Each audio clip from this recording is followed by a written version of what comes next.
সুপ্রিয় শিক্ষার্থীরা, আজকের আলোচনার টপিক হচ্ছে বাংলাদেশের দিকভিত্তিক অবস্থান। খুবই গুরুত্বপূর্ণ। এমন কোনো পরীক্ষা নাই যে এই টপিকটা থেকে প্রশ্ন আসেনি। আশা করি আজকের পর কখনোই আর আপনার ভুল হবে না। পরীক্ষায় আসে বাংলাদেশের সর্ব উত্তরের জেলা কোনটি, বাংলাদেশের সর্ব দক্ষিণের জেলা কোনটি, বাংলাদেশের সর্বপূর্বের জেলা কোনটি, অথবা বাংলাদেশের সর্বপশ্চিমের জেলা কোনটি।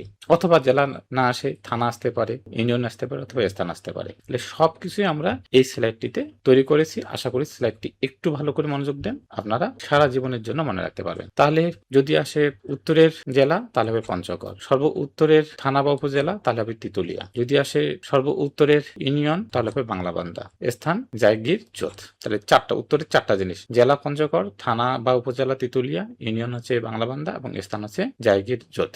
এবার দক্ষিণ, তাহলে দক্ষিণের জেলা হচ্ছে কক্সবাজার, থানা বা উপজেলা হচ্ছে টেকনাফ, ইউনিয়ন হচ্ছে সেন্ট মার্টিন এবং স্থান হচ্ছে সেরাদ্বীপ। একইভাবে পূর্বের জেলা হচ্ছে বান্দরবান, তারপরে থানা বা উপজেলা হচ্ছে থানচি, ইউনিয়ন হচ্ছে রেমাক্রি, আর স্থান হচ্ছে আখাইনঠং। তাহলে পূর্বের গুলো আমরা জেনে ফেললাম। পূর্বের হচ্ছে জেলা হচ্ছে বান্দরবান, থানা বা উপজেলা হচ্ছে থানচি, ইউনিয়ন হচ্ছে রেমাক্রি, আর স্থান হচ্ছে আখাইনঠং। তারপর পশ্চিমের জেলা হচ্ছে চাঁপাইনবাবগঞ্জ, থানা বা উপজেলা হচ্ছে শিবগঞ্জ, ইউনিয়ন হচ্ছে মনকষা এবং স্থানও হচ্ছে মনকষা। তাহলে এই টপিকটা থেকে এত প্রশ্ন আসে। তাহলে এগুলো আমরা এখন কৌশল দিয়ে মনে রাখার চেষ্টা করি। প্রথমে আমরা জেলাগুলো মনে রাখি। জেলাগুলো মনে রাখলে আসলে পঞ্চগড়ের যদি আমরা জেলা মনে রাখি, তাহলে এর উপজেলা বা ইউনিয়ন বা স্থান মনে রাখাটা খুব সহজ। তাহলে দেখেন, যখনই বলবে উত্তরের জেলা, তাহলে উত্তরের জেলা আপনি বলেন তো রস্য কয় নম্বর বর্ণ? তাহলে সরেও, সরেয়া, রস্যই, দীর্ঘই, রস্য, তার মানে 5 নম্বর। রস্য হচ্ছে 5 নম্বর বর্ণ। অ আ ই দীর্ঘই উ। তাহলে 5 দিয়ে আমরা মনে রাখবো পঞ্চগড়।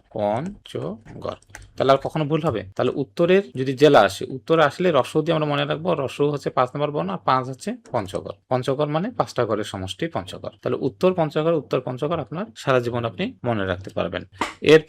এরপরে যদি আসে দক্ষিণ হচ্ছে কক্সবাজার। দেখেন, দক্ষিণ এই যে এই বর্ণটাকে যদি আমরা বিশ্লেষণ করি, এটা হচ্ছে ক আর হচ্ছে মূর্ধন্য ষ। ক আর কি? মূর্ধন্য ষ, দক্ষিণ। তাহলে দক্ষিণের যুতক্ষর ভাঙলে কি পাই? ক আর মূর্ধন্য ষ। ক দিয়ে মনে রাখবো আমরা কক্সবাজার। তার মানে উত্তর রসৌ দিয়ে 5 দিয়ে পঞ্চগড়, দক্ষিণের যুতক্ষ ক যোগ মূর্ধন্য ষ, ক দিয়ে কক্সবাজার হয়ে গেল। এবার দেখেন পূর্বের জেলা কোনটি? পূর্বের বানান কি? ব দিয়ে আমরা মনে রাখবো বান্দরবান। ব দিয়ে মনে রাখবো বান্দরবান। পূর্ব মানে ব মানে বান্দরবান। পশ্চিমে কি? চ আছে, চ দিয়ে চাঁপাইনবাবগঞ্জ। তাহলে আর ভুল হওয়ার কোনো সুযোগ নেই। তাহলে উত্তর মানে মনে রাখবো, উত্তর মানে রস্য মানে 5 হচ্ছে পঞ্চগড়। দক্ষিণের ক যোগ মূর্ধন্য ষ, ক দিয়ে কক্সবাজার। পূর্বের ব দিয়ে বান্দরবান এবং পশ্চিমের চ দিয়ে চাঁপাইনবাবগঞ্জ। ভুল হওয়ার কোনো সুযোগ নাই। আশা করি এই টপিকটা থেকে যে প্রশ্নগুলো আসে, আশা করি এখন আর ভুল হওয়ার কোনো সুযোগ থাকবে না। তারপর গুরুত্বপূর্ণ ভৌগোলিক তথ্যগুলো মনে রাখি। ভৌগোলিক অবস্থান: পঞ্চগড় জেলা হিমালয়ের পাদদেশে অবস্থিত। তাহলে পঞ্চগড় জেলা হিমালয়ের পাদদেশে অবস্থিত।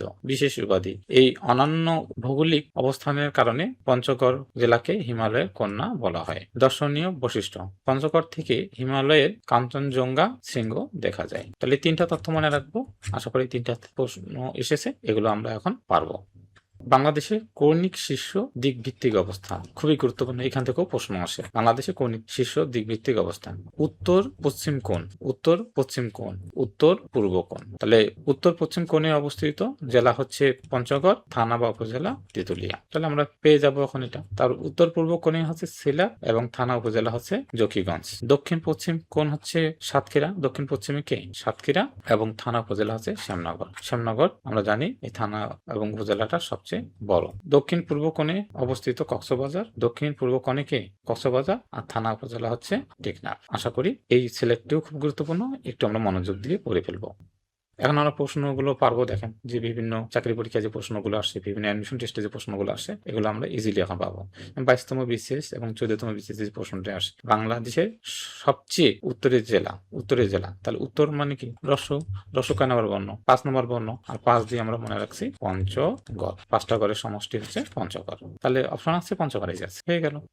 কোন জেলাকে হিমালয়ের কন্যা বলা হয়? আমরা জানি পঞ্চগড়ের থেকে আমরা পাদদেশে কি। তাহলে কোন জেলাকে হিমালয়ের কন্যা বলা হয়? তাহলে হিমালয়ের কন্যা আমরা জানি পঞ্চগড়কে বলা হয় হিমালয়ের কন্যা। বাংলাদেশের সর্ব উত্তরের জেলা থেকে হিমালয়ে কোন শৃঙ্গ দেখা যায়? অবশ্যই কাঞ্চনজঙ্ঘা। বাংলাদেশের সর্ব উত্তরের উপজেলার নাম কি? অবশ্যই তেঁতুলিয়া। বাংলা বান্দা কোন জেলায় অবস্থিত? অবশ্যই পঞ্চগড়। এগুলো আমরা পড়ে আসছি। টেকনাফ ও তেঁতুলিয়া কোন দুটি জেলায় অবস্থিত? তাহলে কক্সবাজার আছে টেকনাফ আর পঞ্চগড় আছে তেঁতুলিয়া। তেঁতুলিয়া কোন জেলায় অবস্থিত? একই প্রশ্ন আসছে দেখেন বারে বারে। অবশ্যই পঞ্চগড়। বাংলাদেশের সবচেয়ে উত্তরে অবস্থিত স্থানের নাম? বাংলাবান্ধা। বাংলাদেশের সবচেয়ে দক্ষিণের জেলা কোনটি? দক্ষিণে কি? দক্ষিণে যুতক্ষ। যুতক্ষ মানে কি? ক যোগ মূর্ধন্য ষ। ক দিয়ে কি? কক্সবাজার। অপশনে অবশ্যই কক্সবাজার আছে, এই দেখেন। বাংলাদেশের সর্বদক্ষিণের উপজেলার নাম কি? অবশ্যই টেকনাফ। বাংলাদেশের সর্বদক্ষিণে কোনটি অবস্থিত? অবশ্যই সেন্ট মার্টিন। এগুলো পড়ে আসছি আমরা। বাংলাদেশের সর্বদক্ষিণের ইউনিয়নের নাম কি? অবশ্যই সেন্ট মার্টিন। আচ্ছা, বাংলাদেশের সবচেয়ে পূর্বের উপজেলা? পূর্বের উপজেলা থানচি। বাংলাদেশের সর্বপশ্চিমে অবস্থিত জেলা? অবশ্যই চাঁপাইনবাবগঞ্জ। ওই যে মনে রাখছি, পশ্চিমের চ দিয়ে কি? চাঁপাইনবাবগঞ্জ। আচ্ছা, বাংলাদেশের সর্বদক্ষিণ পশ্চিমের থানা কোনটি? অবশ্যই শ্যামনগর। এতক্ষণ যে আলোচনা করা হলো ছবি ও ছন্দ দিয়ে সাজানো সার্চ এই বইটি থেকে। সুপ্রিয় শিক্ষার্থীরা, সার্চ বাংলাদেশ এবং সার্চ আন্তর্জাতিক এই বই দুইটির উপর সুবর্ণ সুযোগ সীমিত সময়ের জন্য। আমি তাপস স্যার, সার্চ সাধারণ জ্ঞান বইয়ের লেখক। শুধু বই দুটি লিখেই আমার দায়িত্ব শেষ হয়নি। একজন শিক্ষক হিসাবে আমার লক্ষ্য আপনারা যেন সাধারণ জ্ঞান শুধু মুখস্থ করে নয়, বুঝে শিখতে পারেন এবং দীর্ঘদিন মনে রাখতে পারেন। এই লক্ষ্যে তৈরি করেছি সার্চ বাংলাদেশ বইয়ের উপর 25টি রেকর্ডেড ক্লাস এবং সার্চ আন্তর্জাতিক বইটির উপর 25টি রেকর্ডেড ক্লাস।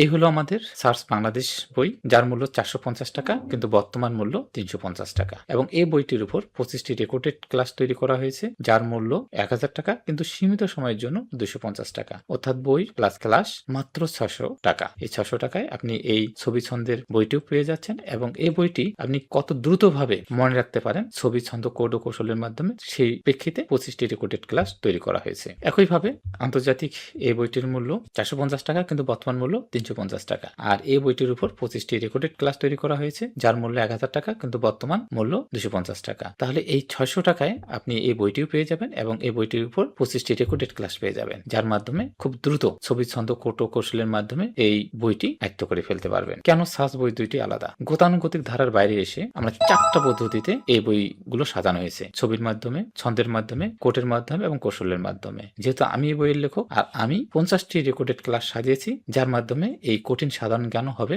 সহজ, মজার এবং দীর্ঘদিন মনে থাকার মতো। সার্চের এই দুইটি বই এবং কোর্সটি যাদের জন্য সকল চাকরি পরীক্ষা এবং সকল অ্যাডমিশন টেস্টের জন্য, এছাড়া অন্যান্য সকল প্রতিযোগিতামূলক পরীক্ষার জন্য। এই কোর্সটি এবং বই দুটি থেকে যা শিখবেন সহজে বুঝবেন, দীর্ঘদিন মনে থাকবে, পরীক্ষায় দ্রুত মনে পড়বে। ছবি ছন্দের এই বই দুটি থেকে এবং 50টি রেকর্ডেড ক্লাসের মাধ্যমে সাধারণ জ্ঞান হাতের মুঠোয় চলে আসবে। তাহলে এই হলো আমাদের বাংলাদেশ এবং আন্তর্জাতিক দুইটি বই। বই দুইটি সংগ্রহ করতে হোয়াটসঅ্যাপ এই নম্বরে যোগাযোগ করুন। আশা করি আনন্দের সাথে সাধারণ জ্ঞান শিখতে পাবেন এবং আত্মবিশ্বাসের সঙ্গে পরীক্ষায় সফল হবেন।